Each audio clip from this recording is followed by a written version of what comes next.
It's pretty easy to change your oil, even if you have almost no tools. This is how to change it on a Lexus, but the concept is nearly identical on almost every vehicle. The first step is actually about 100 miles before your next oil change. I suggest adding some seafoam to your engine crankcase. Hashtag not a sponsor, but hit me up. While this is technically optional, I really think it helps clean out your engine, especially if you've never done this during the life of your vehicle. It's pretty straightforward. Just open the oil cap and add about 1 ounce of seafoam for every quart of oil your engine takes. Then you can just go about your life for the next 100 miles. But even if you're going to get an oil change within the next dozen miles or so, I'd still recommend adding some seafoam anyway. Now it's time to get the oil change underway. The first real step is to make sure your engine is warm. This helps thin the oil a bit and can help drain faster. So if it's cold out, maybe just go for a 10-minute drive or so. Now we need to get the car up a little off the ground. This is best done with a jack and jack stands, but if you don't have those, you can use the poor man's jack, where you just drive up a little bit on the curb. It's a little funny to look at, but it gets the job done, just like my baking. But let's jack this car up to make our lives easier. Before jacking it up, put the car in park and engage your emergency brake. This locks your back wheels to keep them from rolling. For an extra measure of safety, go ahead and chalk off the back wheels with something like a brick or piece of wood. Now get your jack under a jack point under the car. You can either find this in your user manual, or you can usually just see where the cross member meets between the frame of the car. It'll be toward the front and right in the middle of your car. For our purposes, we only need a bit of extra room. And in fact, your tires don't even need to come all the way off the ground. Just make sure you have about 2 feet of space underneath the car. Now get a jack stand underneath each side of the car. Be sure you put them under the jack points and don't put them under the panel of the car. On a car like this, there will be pinch welds which you should use. But on a bigger car or truck, it'll probably just be the actual frame of the car. Raise the jack stands as high as they'll go, and do your best to see if they're level with each other. If they're not, you can just jack the car up a bit to make them more level. Now carefully let the car down off the main jack. Then raise the jack up a bit more so it's just barely supporting the car for an extra bit of safety. Now it's time to get on some gloves and get underneath the car. To find the filter and drain plug, just go directly down from your oil cap. It'll be right around there usually. The filter and plug will usually be within about a foot of each other. In any good vehicle like my truck, your oil filter will be a standalone piece you just unscrew. But in vehicles like this one, it's in that weird housing that we'll see in a minute can just be a pain to unscrew. Let's get something to actually catch the oil in. The best option is going to be one of these dedicated drain pans. They only cost about 20 bucks and it's easy to carry, has space for the oil filter and drain plug to sit, a pour spout, and won't let anything fall into the reservoir. A cheaper option you can use is something like this flat bucket. This can sometimes be found at the dollar store, just make sure it's big enough to hold all your oil. If you're really on a budget, you can just use one of these disposable roasting pans, which is what I used to use in college before I invested all my money into disposable roasting pans. To start draining the oil, you can undo the oil cap if you want, but I don't think this does much in the way of making the oil drain faster, if only by a few seconds. It's up to you if you want to keep it on or off. Now slide your empty and hollow grease container, as well as your drain pan, under the car and get to your filter and drain plug. We are going to drain the oil from the drain plug first. We need a 14mm socket for this, and it's just as simple as cracking open the plug and then unscrewing it the rest of the way by hand. The moment you pull this out, it'll let all the oil go, so I suggest doing this slowly and be ready. Ooh, car blood.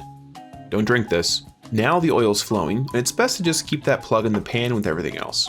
There's sometimes a little magnet on the end of that plug, so you can just check that for any little bits of metal. By the way, on a brand new car with its first oil change, you can usually expect little tiny bits of metal on the magnet.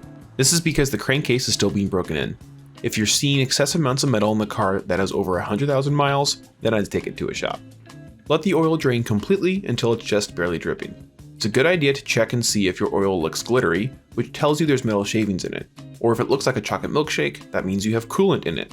These are both things the manufacturer would suggest not happen to your car. At this point, be sure to wipe your plug clean, especially if there's metal on it, and replace the plug gasket if your user manual tells you to. Just tighten the plug by hand so you don't cross-thread anything, and then wipe the plug and surrounding area clean with a rag or paper towel before getting your bolt tight with your wrench. This keeps your wrench from getting oily. Now let's move on to the oil filter. This car requires a special tool like this one to get off the filter housing, but thankfully it's pretty cheap and you only have to buy it once. I just keep it in the trunk of the car so I don't lose it, and another quart of oil. First step for this filter is to get off this bottom plate. It doesn't take a socket, instead it just takes this 3/8 drive. I need a bit more room for leverage, so I'll get an extension on this. Now, I actually don't want this entire housing to spin, I just want this bottom plate to come off instead. It looks like the last guy who did his oil change wanted to save 5 seconds and torque this whole filter housing using this bottom plate instead of torquing with the actual filter tool. The place that changed my oil last time will remain anonymous, but let's just say that I don't think saving money was helping me live better in this area. I'll spare you the pain, but I eventually got off the bottom plate. Ugh. We need this off so we can attach this little tool that came with your new oil filter. and push it up and into the open spot to drain out the oil that's still in the filter. This is a little nice because it'll drain the filter before we remove it, which isn't the case for all filters. And you'll see, this little tool also took off the small O-ring we needed to replace anyway. Now I'll wipe off that housing and I'll use that special tool we got to unscrew the filter. It should come off pretty easily, and there's not much oil in it. Let's remove the old filter and replace the two O-rings. The small one was already removed, but this bigger one can sometimes be a bit tricky. You can't remove it with just your fingers, but a flathead screwdriver does the trick.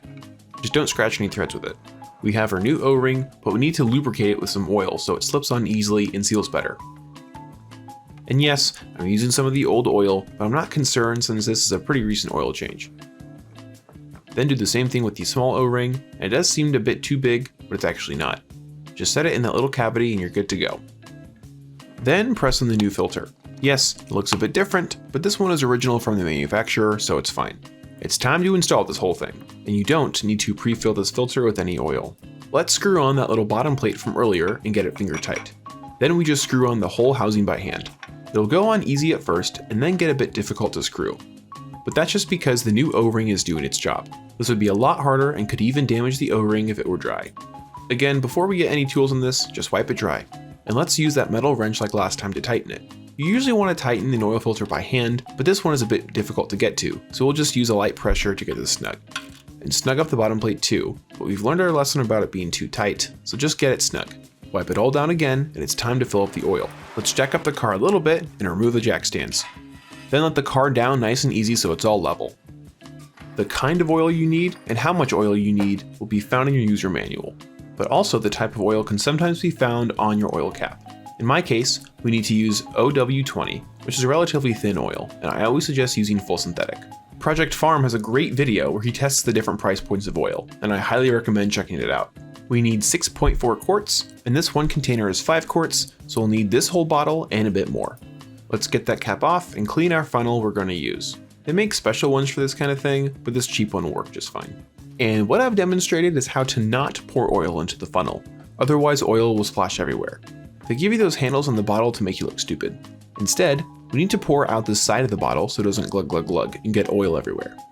See? That's much better. We are doing this whole container, and I have this other 5-quart container that just has about 2 quarts left in it. Yes, I know it only looks like 1.5 quarts, but it's actually 2 quarts. Since we need an extra 1.5 quarts, I'm going to use up this oil until it's just above the half-quart mark. This is always the more cautious part, since we have to make sure we don't overfill. It's okay if you overfill by a little bit, but if you overfill by 1 quart or more, you'll need to drain a little bit of oil from your pan. With just a few more glugs, we are all good. Let's remove the funnel with a paper towel and screw on the oil cap. By the way, these things are really gross, so it's a good idea to wipe them clean. Check out all that black stuff just sitting on the top of the oil cap. Now, if we check our oil right now, let's see what happens. I take out the dipstick, wipe it clean, put it back in, and when I take it out, it's going to say the oil is way too high. That's because the oil hasn't been able to properly circulate throughout the engine yet. We need to run the engine just for a little bit to get it moving in the engine. Just start it up and let it run for about 2 minutes. This is a good time to go under the car and see if there are any oil drips. Once we have the engine off, let it sit for another minute and we'll check the oil again. This time you'll see the oil level is right between those 2 dots, which is right where we want it to be. Now that the oil is all changed and good, let's go reset the oil maintenance light. This comes on when your car thinks it's time for an oil change. Here's how we can reset it. First, with the car on, set your trip odometer to trip A. Then turn the car completely off. Now take your foot off the brake, and with your left hand, press and hold the odometer button while the engine is still off, and with your right hand, press the start button once, and then once again. This enters accessories mode. Keep your left hand still on the odometer button, and the screen should say it's resetting the oil maintenance data. Now you can release the odometer button, and you should be all set. Now there really is only one thing left to do, and that's to figure out what on earth to do with your old oil. Definitely don't just throw it away, and definitely don't pour it down the drain. Instead, you can take it to somewhere like your auto parts store or local Walmart, and they'll take it in their automotive department. You just pour it to this big old bucket they have, and that's it. You don't pay or anything. In fact, I think they sell this stuff, so really they should be paying you. Wait a second.